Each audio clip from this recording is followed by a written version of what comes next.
Hello and welcome to Fearless DIY Music. My name is Tristan Lass, and today I want to talk about the guitar journey that I've been on here this year so far on the channel.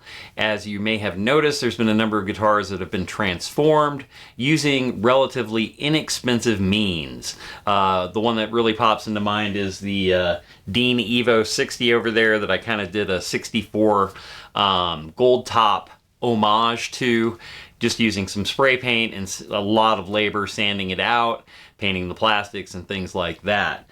Alright, so I have one more guitar to go. You may have noticed recently on the channel too that this neck that I got from Tone Bomb has been floating around, and today you're going to find out what guitar it's going on. And it's going to be going on my white Jazzmaster.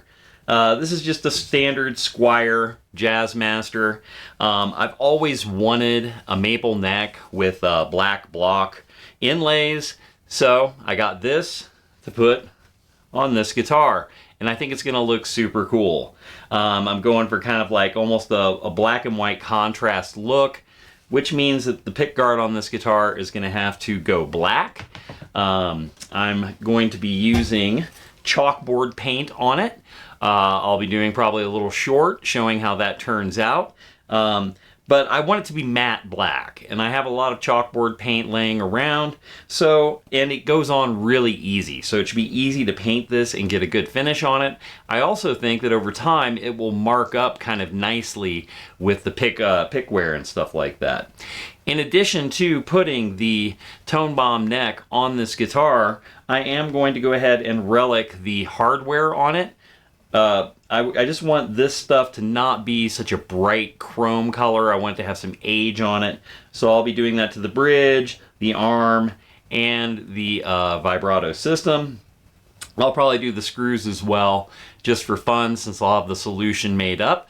And by the way, before we launch into the after bit of the video, just to let you know, I will be taking pictures as we go through the guitar when it is done here in a moment. I'll throw the pictures up of the process. I'm not going to bother filming that because I have covered all of these things. And to kind of reiterate that point, I will down below link both the painting plastics video, how to relic hardware, and any other videos that I see are pertinent to this particular video. And yeah, I'm gonna get started. This is the last one for me to customize. I made a decision late last year, early this year, that I'm not really in the market to be buying any more guitars.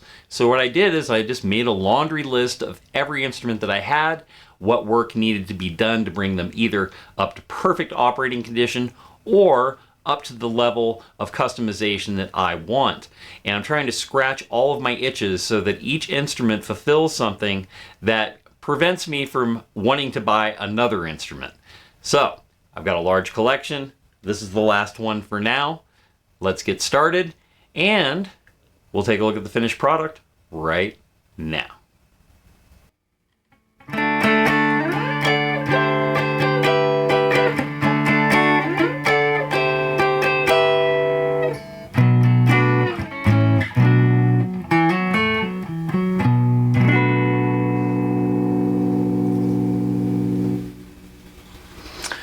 All right, here we are, finished product.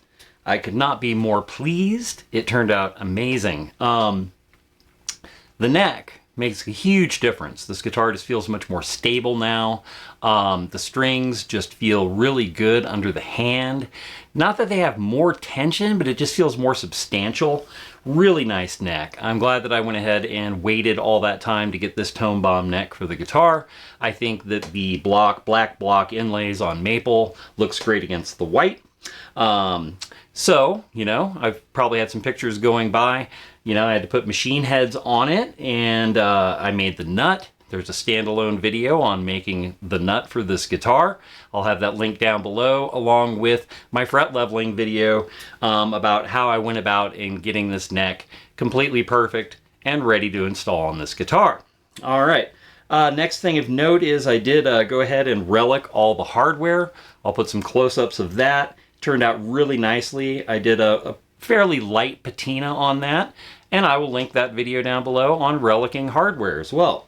I painted the pick guard with chalkboard paint, as I said I was going to. I just released a short on that.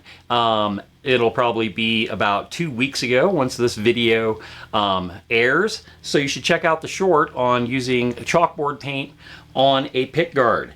It's wearing really nicely, and it's cool because you can like decorate it and then just wipe it off.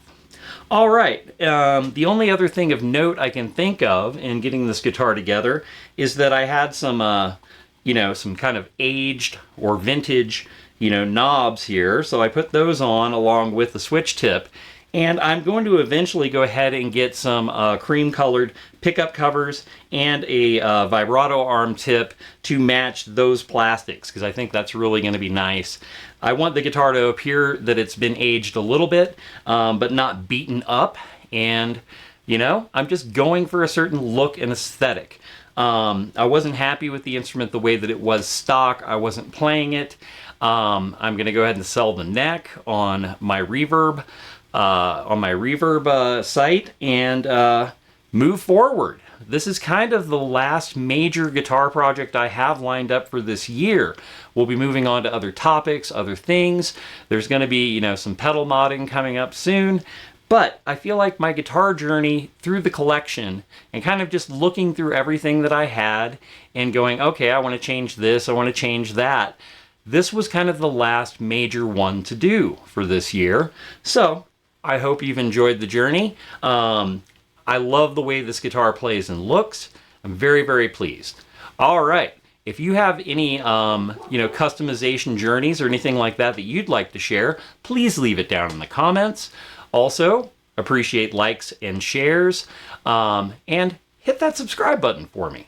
Watch some other videos. You take care, hit subscribe, and we'll see you next time.